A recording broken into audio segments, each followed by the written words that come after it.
окуялар катталып атат.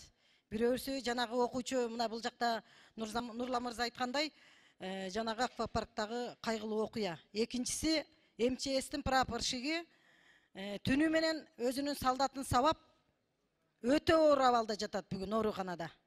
Бир туугандары, үй бүлөсү чындык издеп чыркырап барбаган эшиги калбады булардын.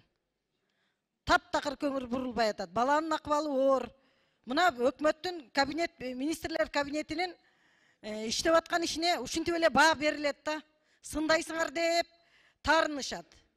Билим берүү министрлигиндеги бүгүнкү болуп аткан ал ишемдиктер мына 3-класстын окуучулары ошол жерге барып, энеси жалгыз баласы үчүн чыркырап отурат, чындык издеп алдагын. Журналисттер түрдүү түмөн маалыматты таратып атасыңар, чындык башкача болчу деп, мына азыр видео кайрылуу кылыптыр, өзү дагы бүгүн эле эртең менен мен өзүм да көрдүм.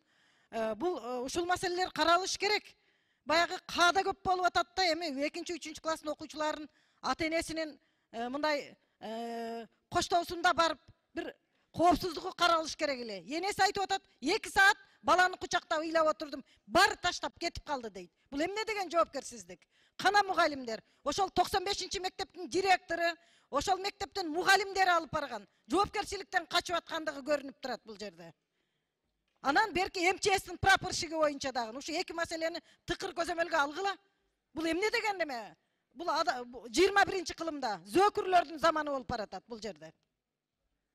Карагыла, муну мындай